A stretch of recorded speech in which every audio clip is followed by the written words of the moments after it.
성부와 성자와 성령의 이름으로.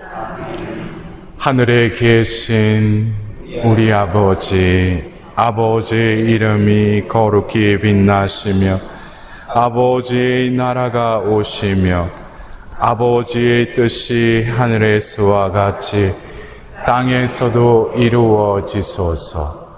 오늘 저희에게 일용할 양식을 주시고 저희에게 잘못한 일을 저희가 용서하오니 저희 죄를 용서하시고 저희를 유혹에 빠지지 않게 하시고 악에서 구하소서. 아멘. 성 요한 바오로 2세여 저희를 위하여 빌어소서. 성녀 파우스티나 성부와 성자와 성령의 이름으로. 아멘. 여러분들, 이 가나안 여인이 예수님께 와서 자비를 베풀어 주십시오라고 이렇게 간구하고 있습니다.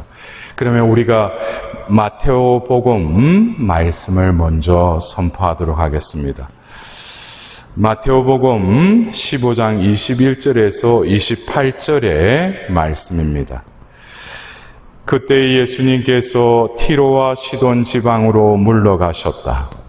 그런데 그 고장에서 어떤 가나안 부인이 나와 다윗의 자손이신 주님, 저에게 자비를 베풀어 주십시오. 제 딸이 호되게 마귀가 들렸습니다 하고 소리 질렀다. 예수님께서는 한마디도 대답하지 않으셨다. 제자들이 다가와 말하였다. 저 여자를 돌려보내십시오. 우리 뒤에서 소리 지르고 있습니다. 그제야 예수님께서 나는 오직 이스라엘 집안의 길 잃은 양들에게 파견되었을 뿐이다 하고 대답하셨다. 그러나 그 여자는 예수님께 와 엎드려 절하며 주님 저를 도와주십시오 하고 청하였다. 예수님께서는 자녀들의 빵을 집어 강아지들에게 던져주는 것은 좋지 않다 하고 말씀하셨다. 그러자 그 여자가 주님 그렇습니다.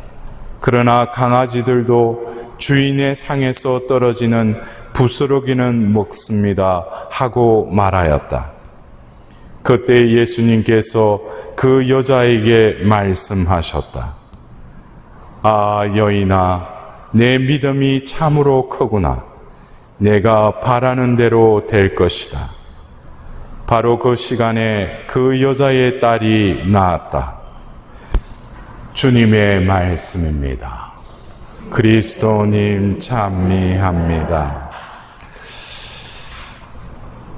여러분들, 우리가 하나님의 피조물로서 아름다운 기도 중에 어떤가는 기도가 하나님께 자비를 베풀어 달라고 기도하는 그 기도가 아닌가 싶어요.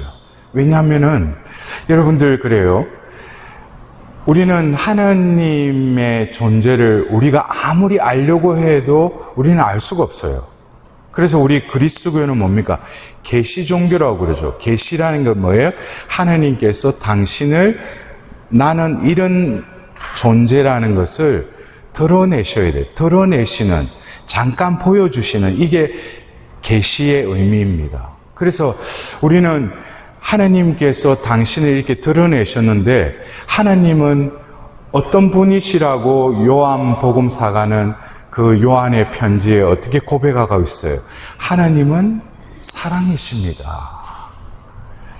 그리고 우리가 하나님은 자비하십니다. 자비하신 분이십니다. 어떻게 보면 성경 전체에 하나님께서 당신을 이렇게 계시하시는데 우리가 탈출기 32장에 보면은 그 이스라엘 백성들이 모세가 시나이 산에 올라가서 더디 오는 것을 기다리다 못해서 아론을 꼬드겨서 어떻게 돼요? 금송아지를 만들죠. 그러자 또 모세가 내려와서 그 백성들을 보고 그 금송아지를 보고 그걸 부숴버리죠. 그리고 하나님께 중재 기도를 해요. 용서해 달라고. 그러자 하나님이 그들 가운데 이렇게 스쳐가시면서 나는 자비롭고 자애로운 하나님이다 라고 당신을 이렇게 드러내셔요. 그래서 어쩌면 우리가 죄를 짓기 전에 창세기 3장의 원죄의 사건 이전에도 하나님께서는 이 세상을 창조하실 때 이 세상은 혼돈 속에 있었어요. 그래서 우리가 창세기 1장 2절을 보면 어둠이 감돌고 있었다는 거예요. 이거는 혼돈의 상태라는 것이죠. 그래서 하나님께서 빛이 생겨라 하시면서 뭐예요? 세상을 창조하시죠. 이것은 바로 혼돈을 질서로 바꾸는 데 있어서 하나님의 자비가 베풀어졌다는 거예요. 그리고 가장 큰 하나님의 자비의 결실은 창세 6째 날에 우리 모습대로 우리와 비슷하게 사람을 만들자 그래요. 하나님의 존재가 바로 이 존재에게 투영된다는 거예요. 그냥 하나님이 많은 피조물들을 지으셨지만은 마지막 날에 만드신 이 사람이라는 존재는 당신과 비슷하게 당신의 닮은 존재. 그래서 우리는 교리 때 사람은 뭡니까? 인간은 하나님의 모상이라고 그러죠. 그래서 우리는 이마고 데이 하나님의 모상입니다. 그렇게 창조하신 그 인간이 죄로 인해서 하나님의 모상이 품위를 잃게 되고 하나님의 그 창조성에 또 다른 혼란이 자아내지는 것이죠. 그러면서 하나님께서는 그들에게 가죽옷을 입혀서 에덴 동산에서 쫓아내시죠. 근데 이 가죽옷이라는 이것도 뭡니까? 하나님의 자비가 그 안에 담겨져 있죠. 왜? 가죽옷이라는 것은 그냥 그 옷을 얻을 수가 없죠. 어떻게 해야 돼요? 짐승을 죽여야 하죠. 피를 흘려야 하죠. 그래야지 가죽옷이 만들어지지 않습니까? 그래서 이미 하나님께서는 바로 그 창세기 3장의 그리스도의 속죄, 그리스도의 속량하심을 이미 가죽옷을 통해서 드러내신 것이죠. 근데 어쩌면 제가 서두에 말씀드렸듯이 우리 인간이 하나님께 드릴 수 있는 어떻게 보면 완전한 기도라고도 할 수 있어요. 자비를 베풀어 달라는 기도. 우리가 이 전례문이 개정되기 전에는 또 우리가 어떻게 했어요? 주님 저희를 불쌍히 여기셨어요. 어떻게 보면은 좀 그게 뉘앙스가 자비를 베풀어 달라고 하는 그 뉘앙스보다 우리를 불쌍히 여겨 달라는 거예요. 여러분들 그래요? 불쌍히 여기소서라고 할 때 자신이 잘 나가고 어떤 현세에 지금 어려움 없으면은 하나님 앞에서 불쌍히 여기소서 이렇게 기도가 나오겠어요? 뭔가가 지금 자기에게 하나님이 아니시면은 이 상황을 견딜 수가 없다는 거예요. 하나님만이 이러한 것을 해결해 주시다는 어떤 의탁의 마음과 더불어서 주님 저희를 불쌍히 여기소서. 그래서 하나님 보실 때는 그 피조물이 불쌍히 여기소서 할 때 하나님에게 어떠실 것 같아요? 그래, 네 그럴 줄 알았다. 네 죄짓고 네 마음대로 살더만 그래. 불쌍해. 그러신 분이셔요? 하나님은 그러한 피조물을 우리가 생각하는 그 불쌍함보다도 더 적은함으로 우리를 끌어안으시죠. 그것이 어떻게 보면은 그 루카복음 15장에 그 집으로 돌아오는 그 둘째 아들을 여러분들 그래요. 그 둘째 아들은 흉년이 들고 이제 먹을 것도 없어가 돼지우리에서 배를 채우고 있었다고 그랬어요. 완전히 처지가 유산을 들고 먼 고장으로 갈 때하고는 완전히 상반된 처지에 놓여진 것이죠. 그러면서 그가 딱 그제야 제정신이 들었다고 하는데 그때 이 둘째 아들이 제정신이 됐지만 아직까지 온정신은 아니에요. 왜냐하면 배가 고프니까 지금 자기 처지를 보니까 아버지 집에는 곡식도 많고 먹을 것도 많은데 그런 어떤 육신적인 차원에서 아버지 집을 향했죠. 근데 자신의 꼴을 보니까 완전히 이거는 거지 저리 가라요. 완전히 만신창이가 된 거예요. 그래서 뚜벅뚜벅 그냥 아버지 집을 향해서 나아가는데, 그러니까 그 모습을 보셔요. 그 아들이 어떻게 했어요? 머리를 떨구고 머릿속에는 뭐가 가득 차 있겠어요? 야, 그만큼 많은 돈을 들고 가서 다 탕진해 버렸는데 아버지 만나면은 뭘 이렇게 변명을 해야 될 건데, 그러면서 머리가 복잡하게 돌아가는 거야. 아버지 만나면 어떻게 이거를 변명을 할지? 그러면서 투벅투벅 힘없이 이렇게 걸어가고 있는데 누군가가 딱 나타난 거예요. 누구셔요? 아버지죠. 그러니까 아버지는 그 아들이 떠나고 나서 하루 일과가 뭡니까? 그 동네 어귀에 그 먼 곳이 잘 보이는 그곳에 올라서 오늘은 올까 싶어 해서 그 아들을 기다리고 있었던 거예요. 근데 그 어느 날 먼 데서 어떤 점으로 보이는데 근데 뭡니까? 이 아들은 아버지가 낳았잖아요. 그래서 멀리 있고 이렇게 뚜렷하게 보이지 않더라도 느낌으로 뭐예요? 아, 저놈 내 아들이다. 그래서 그 아버지께서 어떻게 해요? 그 노쇠한 몸을 이끌고 그 아들을 향해서 뛰어가는 거예요. 그래서 제가 우리가 지난 2016년이죠. 그 자비의 특별희년 때 제가 여러 곳에서 그런 강의를 하면서 특별히 이 루카복음 15장에 그 아버지와 그 아들이 만났을 때, 우리가 성경에서 보면 루카복음 15장에 그러죠. 아버지께서 그를 끌어안고 입 맞췄다고 그랬어요.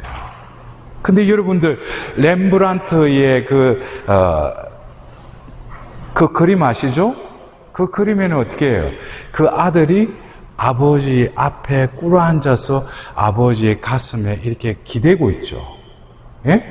그 렘브란트의 그 그림을 보면은.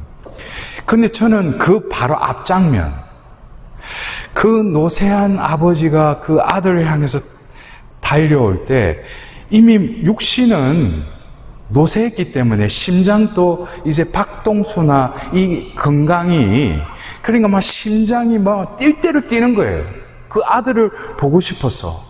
근데 이 아들은 젊은 건강한 심장을 가졌는데 축 늘어져서, 그러니까 심장 박동도 천천히 뛰었을 거예요.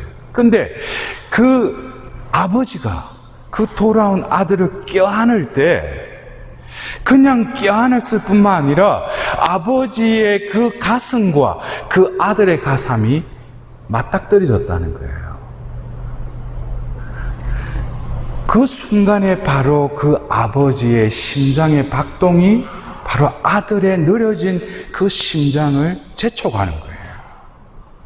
그러자 그 아들은 조금 전까지만 해도 아버지를 만나면 어떻게 변명을 할까 그런 생각이 있었는데, 지금은 아무 생각이 없이 그냥 아버지의 품에서 아버지의 그 말씀하지 않는 침묵 속에 아버지의 그 뛰는 그 심장의 박동이 나에게 전달되는 거예요. 그러자 나를 낳으시고 나를 기르신 그 아버지의 마음을 이제 느끼기 시작하는 거예요. 그래서 그가 할 수 있는 것은 어떤 변명도, 그 아버지에게 할 수 있는 것은 아무 말도 필요가 없었어요. 그냥 그 앞에 무릎을 꿇습니다. 그리고 아버지의 품에 온전히 안기죠. 어떻게 보면은 우리가 하느님의 자비라는 것이, 여러분들 그래요? 예수님 자비를 베풀어 주십시오 하면 예수님은 우리가 입에 채 올리기 전에 우리 앞에 와 계셔요. 그리고 자비를 베풀어 달라고 할 때 그 아버지와 같이 그 아들을 껴안으시는 거예요. 근데 우리는 그 하나님의 마음을 느끼기보다는 오늘 제가 시작 성경 말씀, 가나안 여인이 예수님께를 왔어요. 근데 이 여인이 어디 출신이라고 했어요? 가나안 여자라고 그랬어요. 여러분들, 가나안 하면은 이스라엘 백성들에게는 상종도 안 하는 사람들이죠. 왜? 이방 민족이니까. 그리고 그 가나안 민족들은 오랜 세월 동안에 우상 숭배를 했던 이들이에요. 근데 이 여인이 어떻게 보면은 우리가 하혈증 앓는 그 여인도 12해 동안에 여러 군데에 가서 이 하혈증을 낫게 하려고 했는데 효험이 없었다고 그랬죠. 그러니까 이 여인도 아마 여러 곳에 가서 우상한테 가서 이것 좀 우리 딸 마귀 들렸는데 마귀 좀 쫓아내라 해가지고 뭘 바치고 뭐 하면서 했는데도 효험이 없는 거예요. 그러던 중에 누군가를 통해서 저 유대 지역에 어떤 예수라는 분이 계시다. 그분한테 한번 가봐라. 그런데 이방 여인이 유대인들에게 다가오는 것은 그것은 크나큰 모험이에요. 도전이기도 하고. 근데 성경에서는 이 가나안 여자가 예수님께로 왔다고 그랬어요. 여기에서도 여러 가지 스토리를 우리는 묵상할 수가 있어요. 근데 그 여인이 다윗의 자손이신 예수님 자비를 베풀어 달라고 그래요. 이것은 신앙 고백이죠. 왜? 다윗의 자손 예수님이라면 그 앞에 있는 그 예수가 바로 뭐예요? 구약으로부터 예언됐던 다윗의 자손, 메시아라는 것을 자기도 모르게 고백하는 거예요. 그리고 자비를 베풀어 달라고 기도해요. 아주 겉으로 볼 때는 그 여인은 남들이 이방 여인, 뭐 피부 색깔이나 어떤 옷차림을 보지 않는다면 그 사람은 아주 신앙심이 돈독한 사람이라고 착각할 정도로 그 여인은 온전한 신앙 고백을 했던 거예요, 예수님께. 그러면서 자신의 딸이 지금 마귀에 시달리고 있다고 그랬어요. 그러니까 이 여인에게 있어서 예수님께 이런 신앙 고백도 했는데 그 여인의 관심사는 뭐예요? 예수님께 온 목적이 뭡니까? 예? 딸 문제죠. 예? 여러분들도 안 그래요? 성당 열심히 다니시는 우리 어머니들 보면은 많은 경우 자식 문제. 예? 기도에도 뭐예요? 최우선이죠. 왜냐면 그거는 모성이니까 어쩔 수 없어요. 그러나 예수님은 그 가나안 여인이 왔을 때 딸이 마귀에 시달린다고 했을 때 그냥 그래 내가 어떻게 보면은 그 백인 대장 같은 경우는 어떻게 했어요? 내가 너희 집에 같이 가자 이렇게까지 하셨는데 예수님이 첫 번째 반응이 어떻게 해요? 아무 말도 하지 않으셔요.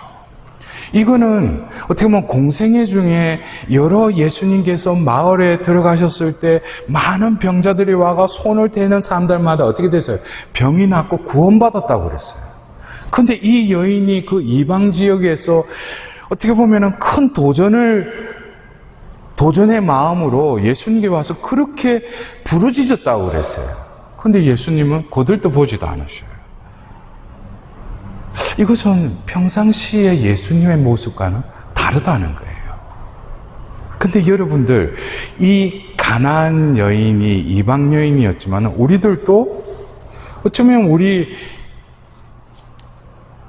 민족도 뭡니까? 대대로 우리는 불교, 유교를 믿고 있었죠. 그리고 그리스도교 해봤자 200여 년밖에 안 됐잖아요. 그러면 우리들도 이방 민족이죠. 유대인이 아니니까. 근데 어쩌면 그 여인에 와서 예수님께 자비를 베풀어 달라고는 기도는 했는데 관심사는 뭐라고 그랬어요? 자기 현재에 지금 겪고 있는 그것을 해결해 달라고 이거예요. 그래서 여러분들 오늘 제가 여러분들에게 자비를 베풀어 달라고 기도했으면은 자비를 입는 것이 그게 자비를 베풀어 달라고 한 기도의 온전한 응답이 아니겠어요?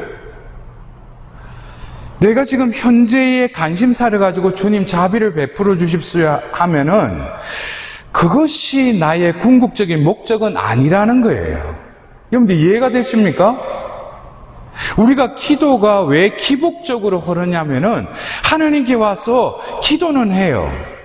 그러나 하나님은 우리에게 은총을 베푸시는데 그 은총은 현세적인 내 문제도 해결해 주실 뿐만 아니라 이 은총은 천상의 은총이기 때문에 나에게 베풀어질 때 천상으로 나를 이끌어 가시기 위해서 은총을 베푸신다는 거예요.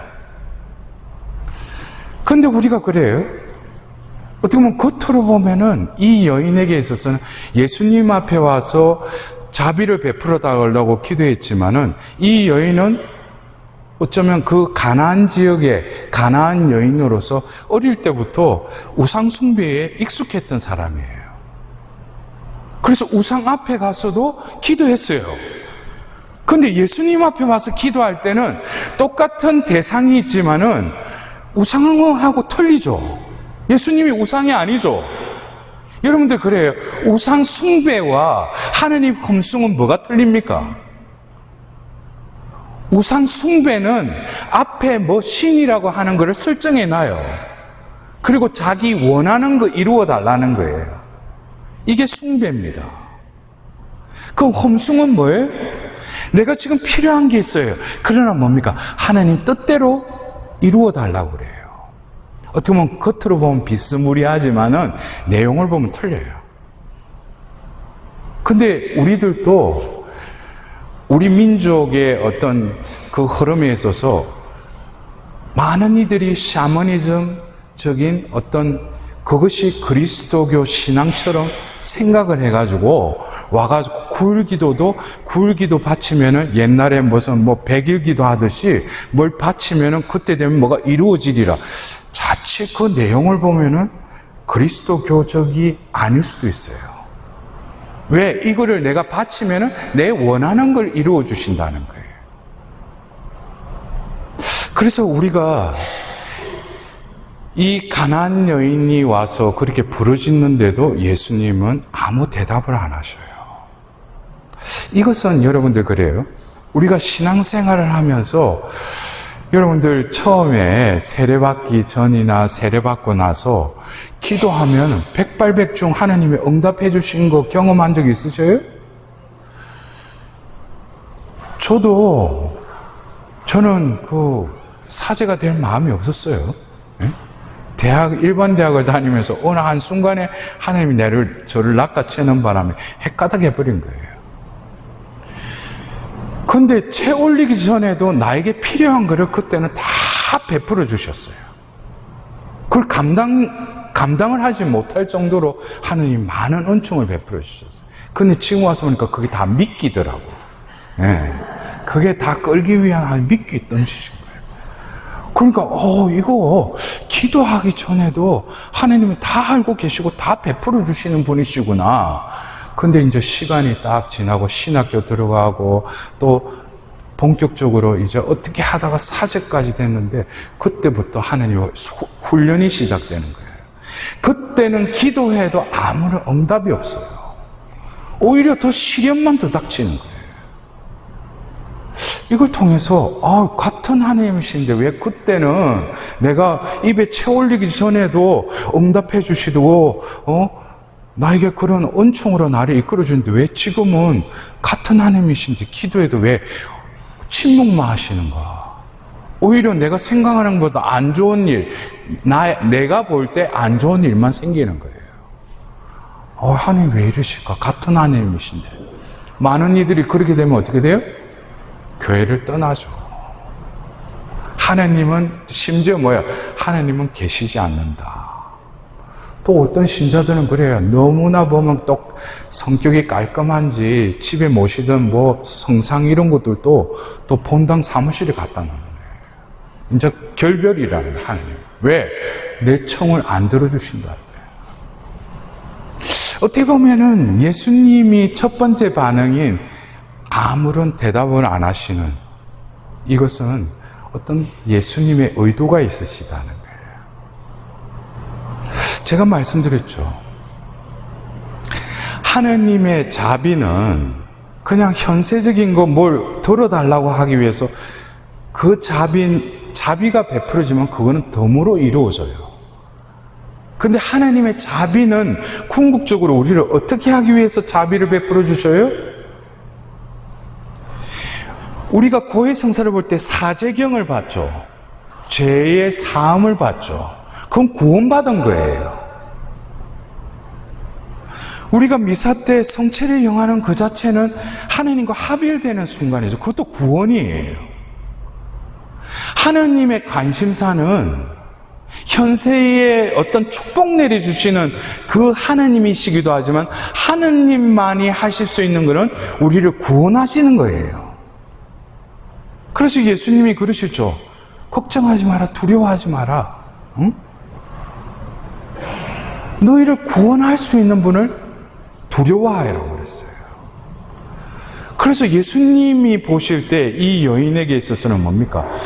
겉으로는 그럴싸한 거예요. 자비를 베풀어 달라고. 근데 예수님이 그 영혼을 보니까 그 마음은 아직 정화될 게 너무 많은 거예요. 그래서 첫 번째 반응은 침묵으로 일관하십니다. 심지어 제자들이 어떻게 해요? 그 여자를 쫓아내려고 그러죠. 근데 여기서 보통 많은 이들이 그냥 기도해도 뭐 소용없구나 하고 또 떨궈져 나가요. 근데 이 여인은 계속 버티고 예수님 앞에 멈습니다. 여기서 믿음이라는 것은 내 뜻대로 안 되면은 그냥 포기하는 거, 그냥 물러나는 거, 그건 믿음이 아니죠. 여러분들 안 그래요? 내가 참다운 부모라면은 애가 해초리를 들더라도 와서 엄마, 아빠 죄송합니다 이럴 때 끌어안아 주지 않습니까? 한 대 때린다고 그러면 이제 오늘 이 순간으로 엄마 아빠 이제 우리 인연 끊자고 그럼 끝나는 거예요. 그것처럼 이 여인은 거기에서도 굴하지 않고 예수님 앞에 머물러요. 근데 이어서 예수님이 뭐라고 하셔요? 나는 이스라엘의 길 잃은 양들을 위해서 파견되었을 뿐이다 라고 이야기해요. 점점 더 이 여인은 자기가 와서 자비를 베풀어 달라고 했던 그것에 뭔가 응답이 있을 줄 알았는데 완전히 정반대의 예수님이 또 말씀을 하시는 거예요. 그거는 뭡니까? 자신이 가나안 출신이잖아요. 근데 자기는 이스라엘 잃어버린 양 때문에 왔다고 그러니까 이 여인은 뭐예요? 제외죠. 여기서 뭡니까? 자존심이 건드려진 거예요. 여러분들 자존심 건들면 뭐예요? 상처받죠. 예?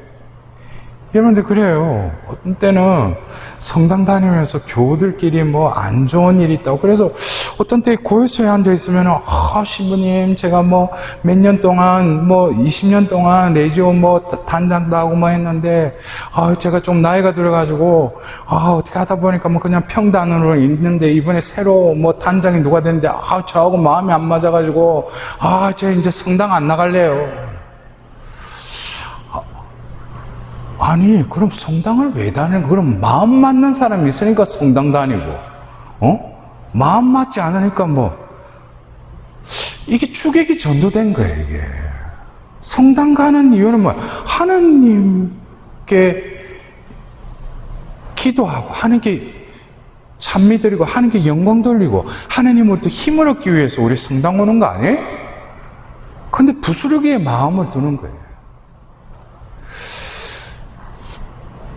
근데 이 자존심을 상하는 이 말씀을 통해서 이 여인은 이제 뭡니까? 그 순간에 화가 날 수도 있어요. 진짜 보면 이방 여인이라고 유대인이 뭔데, 그리고 그냥 일어나서 돌아서면 돼요. 근데 예수님이 원하시는 것은 그의 에고, 이때까지 살아오면서 자신의 몸에 더덕더덕 아성과같이 쌓여진 그 자아라는 그거를 부시고 싶으신 거예요. 여러분들 그래요? 신앙생활을 하면서 내가 뭐 몇 년 동안 뭘 하고 봉사 뭐 하고, 그거 아무 하느님 앞에 가면은 소용없어요. 하느님 보시는 것은 그 존재를 보셔요. 그 존재가 세례를 받고 처음에는 엉뚱하게 옆길로 가고 방황하다가도 이제 진리를 깨닫고 나서 내가 또 다른 예수로 변화되어야 되겠다는 그 삶을 살아갔을 때 예수님 앞에 섰을 때 뭡니까? 그를 보고 이제 더 이상 너가 아닌 거예요. 이때까지 나로 살아왔던 나가 이제 뭡니까? 또 다른 예수가 되는 것이 그리스도교 신앙생활입니다. 그래서 제가 아는 여러분들 임수신 가시관 그 노래 아시죠? 우리 성가? 님이 날 보고 누구 닮았다고 해요? 날 닮았다 하소서. 우리의 삶은 바로 예수님을 닮는 것입니다. 나를 드러내고 나를 어떤 액세서리와 같이 신앙을 빙자하는 그것은 아무리 열심히 신앙생활하고 봉사해도 예수님 앞에 가면 다 들통이 나죠. 왜? 나로 살았으니까.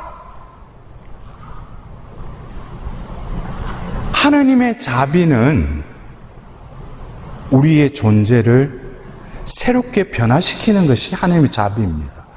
자비는 죄를 용서한다고 그러지만 죄가 용서되면 어떻게 되겠어요? 그 순간에는 내가 온전한 사람이 된 거예요. 그러한 존재로 내가 계속 유지하면서 살아가는 것, 그러려면은 나에게는 끊임없는 내적인 전투가 있어야 돼요. 이때까지 나로 살았던 그 옛 인간과 물과 성령으로 거듭 태어난 새 인간의 싸움이 내 안에서 끊임없이 일어나야 되는 거예요. 그러한 투쟁이 없이 내가 어떻게 예수님을 닮을 수 있습니까? 그냥 자기 스타일대로, 자기 매너리즘에 빠져서 자기 식대로 살면서 자기 원하는 신앙생활, 그거는 허송세월 보내는 거예요, 여러분들. 그래서 예수님은 그 여인의 자존심을 완전히 깔아뭉대 버리시죠. 그러나 이제 자존심에서 끝나는 게 아니에요. 그 존재를 건드리십니다. 존재. 강아지가 어떻게 해? 너는 강아지가 어떤 잔치상에 와서 뭘 음식을 달라고 하느냐? 완전 이거는 존재를 무시해 버리는 거죠. 강아지. 말이 강아지지 개 XX 아니겠어요? 예? 이제 자존심에서 자존감을 흔들어 버리시는 거예요. 근데 이 여인은 그 순간에 예수님은 자비 자체이시죠. 예수님 앞에 머무르면서 자비가 흘러오는 거예요. 자기가 처음 왔을 때는 예수님께 딜하고 싶은 것은 오직 한 가지 뭐예요? 이 딸 문제 때문에 왔는데 지금 와서 보니까 자존심도 상하고 이제 자존감까지, 이 자신의 존재의 기반까지 건드시는 거예요. 자기를 강아지에 비유하니까. 근데 이 여인이 그래요. 주님 저를 도와주십시오 그래요. 이 도와주십시오라는 것은 딸의 그 문제를 도와달라는 게 아니고 예수님의 자비의 비단에 자신이 온전히 발가벗어지고 자신의 존재가 드러나자 어찌할 바를 모르는 거예요. 그래서 주님 저를 도와주십시오 그러는 거예요. 여러분들 우리 눈에는 그래요. 여러분들 예수님의 그 성심에서 이 빛이 발산되는 것을 파우스테스 성녀는 그 발현을 보셨죠. 그 성심에서 뿜어져 나오는 피와 물. 근데 우리가 16세기에 보면은 그 말가리타 성녀가 있죠. 그 성녀에게는 예수님이 뭘 보여주셨어요? 상처난 가시로 찔린 당신의 성심을 보여주시죠. 근데 제가 그 성녀의 그 전기를 읽으면서 그런 말이 있더라고요. 어느 날 예수님께서 그 성녀에게 나타나셨어요. 그러면서 그 성녀에게 뭐라고 하시냐면 너의 영혼을 보여주겠다 이래요. 근데 그 순간에 잠시였는데 그 성녀의 영혼을 보여주시는데 그 성녀가 그 자리에서 그냥 기절해 버렸어요. 왜 기절했겠어요? 너무 아름다워서 기절했겠어요? 이루 말할 수 없이 끔찍한 거예요. 그래서 저는 그 일화를 보고 나서 예수님께 기도했어요. 주님, 저에게는 그거 보여준다는 말 하지 마십시오. 아마 저는 적사해 버릴 거예요. 우리의 영혼을 보여준다면, 있는 그대로 다 보여준다면, 우리는 이 성전에 왔을 때도 아무렇지 않게 이렇게 앉아 있어요. 뭐 와가지고 그냥 인사하는 동 마는 동 하고 와가지고 옆에 교회 있으면 야, 너 뭐 오늘 뭐 하냐 뭐 이 자리에 예수님이 계셔요. 예수님의 현존이 온전히 드러나 버리면 우리는 아슬아지게 보면 아우성을 칠 거예요. 하나님이 그것도 뭐야? 가려주시니까 내가 그냥 이렇게 아무렇지 않게 앉아 있을 수 있는 거예요. 그것도 하나님의 자비입니다. 근데 이 여인은 바로 자비 자체이신 예수님 앞에 그 존재로부터 오는 빛에 의해서 자신의 존재를 느끼기 시작한 거예요. 주님, 저를 도와주십시오. 구원해 주십시오. 그러면서 자기를 어떻게? 강아지도 떨어진 부스러기는 먹지 않습니까? 자기를 완전히 내려놓는 거예요. 여러분들, 예수님께서 파우스티나 성녀에게 저렇게 발현하시면서 밑에다가 꼭 이 말을 적으라고 했죠. 예수님, 당신께 의탁하나이다. 파우스티나 성녀가 폴란드인이었기 때문에 폴란드 말로 하셨어요. 제주 우팜 토비에. 예수님, 당신께 의탁하나이다 라는 말을 꼭 집어넣으라고 했어요. 여러분들, 그래요? 오늘 우리가 이 가나안 여인을 봤을 때 자비를 베풀어 달라고 할 때 그 딸이 마귀에 시달린다고 할 때 예수님은 그 자리에서도 그 백인 대장의 그 아들이 그 시간에 낳았다고 그랬죠. 그렇죠. 예수님께는 충분히 하실 수 있는 일이에요. 근데 이 여인을 보고 오늘 뭡니까? 예수님은 이 여인의 영혼을 구원해야 되겠다 싶은 거예요. 그래서 우리의 영혼이 정화되지 않고 어떻게 우리가 하나님께 갈 수 있습니까? 하나님의 자비는 우리를 사랑하시기 때문에, 죄의 허덕이기 때문에, 그러나 하나님 앞으로 나아가려고 하는 그 영혼의 몸부림 때문에 오늘 또 우리에게 자비를 베풀어 주시는 거예요.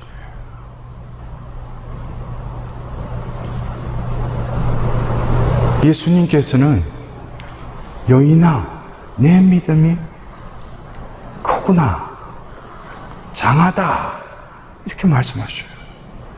어떻게 보면 자기 안에 내면의 아픔, 자신이 버려야 될 그 포기, 심지어 자기를 죽이는 그 과정을 겪었을 때 비로소 가나안 여인에게 말씀하셔요. 내 믿음이 참으로 장하다.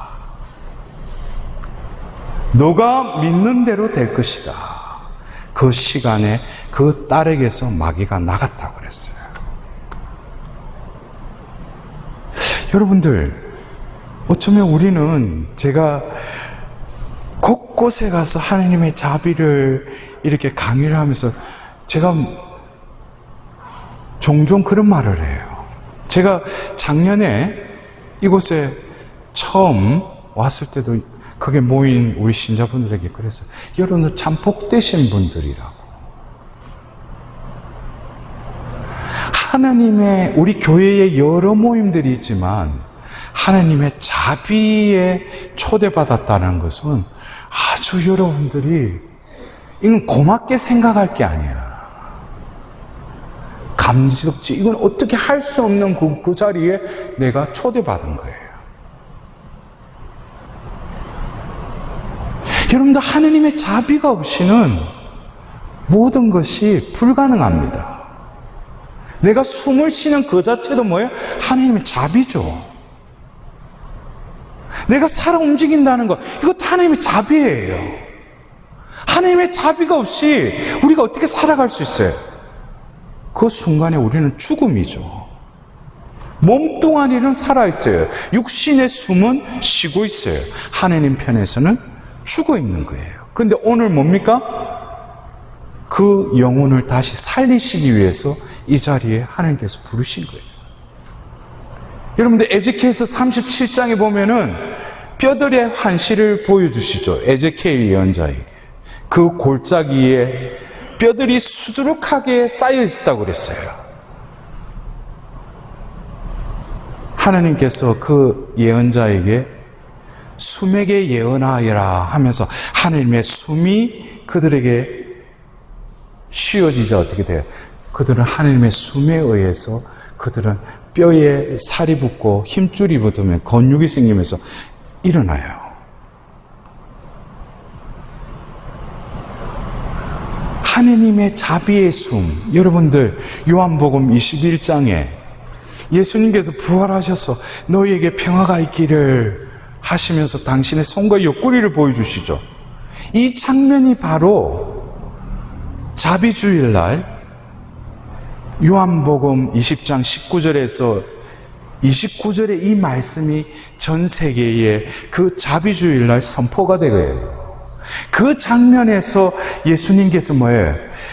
당신의 손과 옆구리를 보여주시고 아버지께서 나를 파견하신 것처럼 나도 너희에게 세상에 파견한다 하시고 이었고 그들에게 숨을 내쉬면서 성령을 받아라 그래요. 그러면서 누구의 죄든지 용서하면 그 죄는 사할 것이고 그대로 두면 그대로 남아있을 것이다. 이게 자비주일날 선포되는 복음이에요. 자비는 하나님의 그 창조의 숨, 그 구원의 숨이 우리에게 내뱉어지는 거예요. 그것을 내가 온전히 들어마시면은, 온전히 받아들이면은 내 존재가 다시 살아나는 것입니다. 그래서 에ze키엘서 37장에는 뭐라고 해요? 내가 너희들을 무덤에서 다시 일으킬 때 비로소 너희는 내가 주님임을 알게 될 것이다 그랬어요. 아멘. 여러분들, 그게 하나님의 자비예요. 이 가나안 여인은 그날 딸의 문제로 예수님께 왔지만 그날 어떻게 됐어요? 죽었던 시체에서 다시 살아난 거예요. 진정으로 자비를 베풀어 달라고 했는데 자비를 베풀어 주신 거예요. 그를 다시 살린 거예요. 그래서 여러분들, 한 달에 한 번씩 이렇게 자비 모임이 이렇게 와서 그냥 뭐 오늘 여기 미사 있다더라 뭐 그러면서 가자. 그게 뭐 하나님의 자비를 베푸시는 게 아니에요. 오늘 뭐예요? 알게 모르게 하나님께서 자비를 통해서 어떻게 죽었던 나를 다시 이렇게 세우는 거예요. 다시 살리시는 거예요. 그래서 내가 보니까 거울 보니까 뭐 들어올 때나 나갈 때나 다, 제가 아까 그랬죠. 우리 내면을 하나님이 보여주신다면 우리가 소스라치게 놀라버릴 거예요. 근데 그러한 영혼이지라도 하나님께서 뭐예요? 당신의 자비로 다시금 온전히 우리를 분홍색, 자홍색 같을지라도 눈같이 우리를 희게 변화시켜 주시는 분이 자비의 하나님이시라는 거예요. 우리 하나님께 감사의 박수로 하나님께 감사드립시다.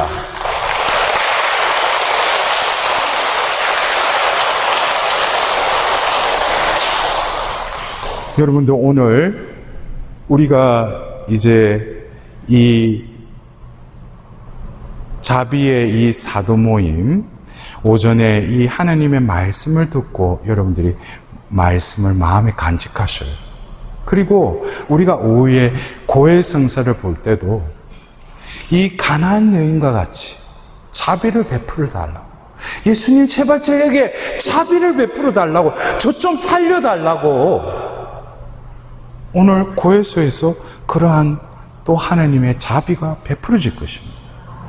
더불어서 파견을 하는 그 미사 때에 그 백인 대장의 고백과 같이 제가 모시기에는 합당치 않사오나 한 말씀만 하소서 제 영혼이 곧 나으리이다. 이것을 진실하게 예수님께 다가왔던 가나안 여인과 같이 온전히 예수님께 바치고 바로 내 안에 예수님을 모신다면 오늘 뭐예요? 내 믿음이 장하다. 너가 믿는 대로 될 것이다. 오늘 그 가나안 여인이 바로 내가 되는 거예요. 그러면 오늘 이것은 엄청난 하나님의 은총을 받는 자리가 아니겠어요? 여러분들, 오늘 이 가나안 여인이 그 자리에서 딸이 마귀가 나가고 그러면은 가나안 지역에 가서 그냥 옛날처럼 살았겠어요? 변화가 되었죠, 자기가. 가만히 있었겠어요? 그 유대 지역의 유대인인 그 예수라는 분이 바로 메시아라고, 우리를 구원하실 분이라고, 아마 남은 생애를 통해서 그 자비를 입은 것을 또 이웃에게 전했을 것입니다. 여러분들도 오늘 이 가나안 여인처럼 하나님의 자비를 입고 구원의 기쁨을 이웃에게 전할 수 있는 복된 자비의 사도가 되시길 기원드립니다. 여러분들, 우리 마친 기도로 성모송 성모님 자비의 어머니께 우리 자신을 다시금 봉헌드리면서 성모송 영광송 바치도록 합시다. 은총이 가득하신 마리아님 기뻐하소서. 주님께서 함께 계시니 여인 중에 복되시며 태중의 아들 예수님 또한 복되시나이다.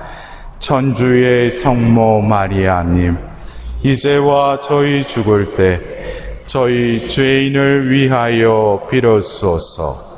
아멘. 영광이 성부와 성자와 성령께, 성부와 성자와 성령의